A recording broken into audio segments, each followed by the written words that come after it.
Hey guys, Steve Zonardo here with Remax. We're at our monthly videos. This is the month of March, and these are my reactions to news. Obviously, these are unscripted, and Chris is going to read the latest real estate news and then just my opinions on them. So off the cuff. In the news right now, they're talking about a way that Toronto renters are able to trash their awful landlords. So there was a program that rolled out, I think it was in 2017, called Rent Safe TO. And basically it gave people a way to rate the experience or the conditions that they're living in through their landlords. Like Have you ever heard of that? Like a Yelp review or something? Like a I'm Google assuming review? it's like Yelp. They're throughout the whole thing, they're kind of comparing it to Dine Safe TO, which is like those ratings that all the restaurants get. Sure. So they said it's been rolled out since 2017, but now they're thinking of revamping it with private investments. Do you think doing something like that's right, or do you think it'll do anything? Let me tell them to save their money. Yeah. Save their money. Because there's nothing to rent. So even if it's a shithole, no one's going to complain about it because they got a place to live. So they should save their money, unless they know something that I don't, naturally, the way the world's looking currently, not the world, but in Canada, maybe in the world too, but in Canada and Toronto, for example, it will be a renter's community at some point because of the unaffordability of the prices current. So yeah, maybe they know something, they're planning for this in the future, to be more renting. But then again, if there's going to be more rentals than homeowners, those won't be small landlords like me. Those will be like the Black Rocks of America, where they're buying 5,000-6,000 houses a year or something like that, or doors rather, and they're going to monopolize the whole section of it's almost like The Wonderful Life. Harry, what's his name? Potterville. Remember the old man Potter? You ever watched that? No? So basically he was like the biggest businessman in town, and he owned everything but this one savings and loans bank. And basically what these guys did was they were like the hero of the town. Like they would give you a mortgage, and sometimes you wouldn't be able to pay the mortgage, they would kind of offset it. And then everyone kind of helped out the community, but everyone became homeowners in the community. And this is the only thing that Potter couldn't purchase.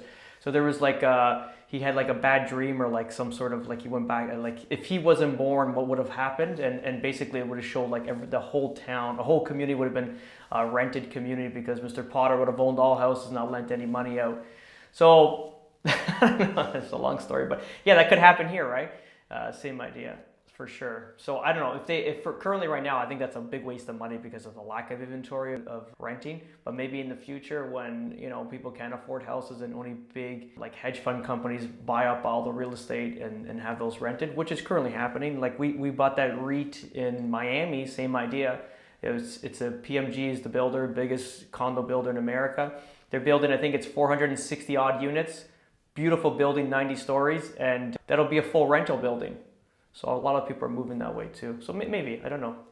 Currently, it's not a good investment though. Okay. And then just reading through it more, they're talking about specifically landlords or management companies that aren't fixing problems that are already there, like air conditioning not working, heat not working, and cockroaches, stuff like that. So with them having slum-like conditions, do you think something like a program like that will help kind of push landlords to do better, the ones that aren't? I think slumlords wouldn't give a shit. They probably won't even read or watch anything web-based, right? I think anybody in today's market that's running it as a business won't have slums, basically, right? Mm-hmm. Those are probably old school landlords that really don't give a shit. Yeah, I can't see that. But it depends, right? Again, the tenant can complain to the landlord-tenant board or stop paying rent. So it's not in the best interest of the landlord to have it, as a hellhole, right? Mm-hmm. Yeah. So this one, I'm sure we've touched on similar things throughout the whole pandemic, but they're basically saying that a lot of people are starting to move to Windsor, Ontario, because you're getting cheap housing, obviously, but you also get a nice lake view with your property and stuff like that. So instead of just responding the way that we've always done about people moving away from the city, with people starting to come back to the city for jobs, like opening offices and stuff like that, what are you expecting to see in terms of those outskirts that everyone's moved to? What do you mean? Are they going to get... Do you think there's going to be a rush back to Toronto, or do you think a lot of people are going to stay outside? I think they'll stay. Yeah? Yeah. I think so there's some people that live and die and need to be by the city, like that's their MO. But a lot of these people coming up, like your generation, like I'm an elder millennial, like we don't really care, to be honest. I really don't give a shit about living downtown at all. I like that it's like 40, 35 minutes north. I'm 40 minutes north of it. Like if I want to go, I can care less. And especially now, if all these jobs have gone online, a lot of them that don't need to be physically in an office building. I mean, good for the business. They can, relinquish a lot of their commercial space, kill a lot of that expense. And these guys work from home. And if they're in Windsor and they got to drive back, once in a while, why not? Who cares? Like they'll probably come back to see family too. So they'll crash in with their parents or siblings and then go to work that one day a week or whatnot, right? So no, I don't think they'll come back. And you know what? Honestly, life away from the city is quite nice too. I think a lot of people are starting to realize that health, and also debt load, right? Like how much do you want to take on? We had this discussion earlier where, how Florida, like how their mortgage programs are in terms of like 15 to 30 years and there's no renegotiations between them. So, in Canada, we have a 5-year term mortgage and then it's on a 25 or a 30-year AM. Your 5 years is up, you renegotiate with another bank or the same bank, and then you're on another 25-year AM. By the time you pay that house off, it's never. You're hoping this house just keeps appreciating because by the time you retire or you die, your estate is not in a negative deficit. But in let's say the States in general, I know Florida, I would imagine they're all like this, right? But so in Florida, they're 15 and 30-year terms. So let's just say my daughter's now 10 years old, the house we just bought in Florida, I put it in her name, in 15 years it's paid off by the tenants. Okay, like I might have to be on the 15-year AM, I'll be cash negative. Naturally, I'm gonna have to put a few bucks into the property, but in 15 years, it's paid off. It's a 15-year term at the current interest rate that I signed up at. It's not like I gotta renegotiate. And you know what? The great thing is if the rates drop dramatically of what I'm paying, I can cancel the loan and renegotiate and get another loan through another bank or the same company at a lower rate. So it's not like here where they hold you into like crazy penalties. If you break a 5-year mortgage, it could be some upwards of 20K in some cases, right? So it's wild. Like in there, it's, I think, mind you, it's like a 2% fee and something like that. So if it's a $300,000 mortgage, it's $6K.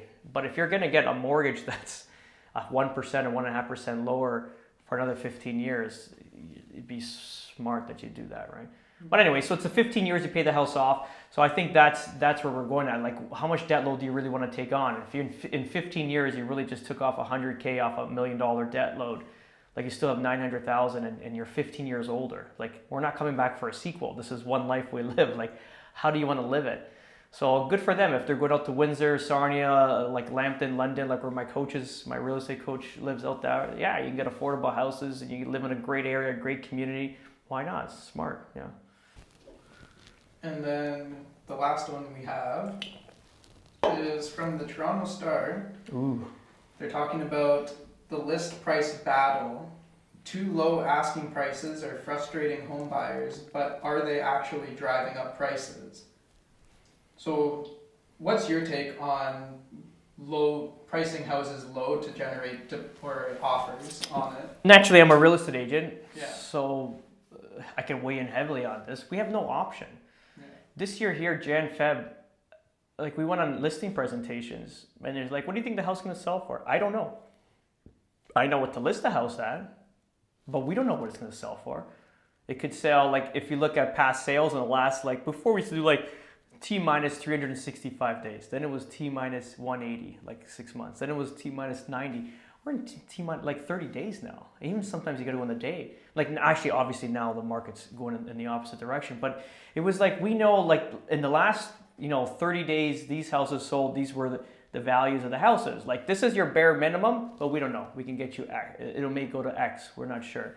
So are they overinflating prices? For sure they are. Because as the Liberals were supposed to create some transparent bidding, which they didn't naturally. They don't, no one's holding them accountable and they don't give a shit. So we're still in blind bidding. So I mentioned this a few times. For example, let's say there's 10 offers and the house is listed for, just for easy numbers, $1 million, and 8 offers come in at $1 million, let's say 2, let's call it, right? And then the next offer comes at $1,250,000, and then the other guy comes in like 1.4. You know what I'm saying? Like there's no control over that. So that guy paid 150K more, and this has happened just in January. I think we mentioned in one of the videos. So 150K more than the second buyer. And what happens now? The neighbor says, wow, they sold for 1.4. Let's list.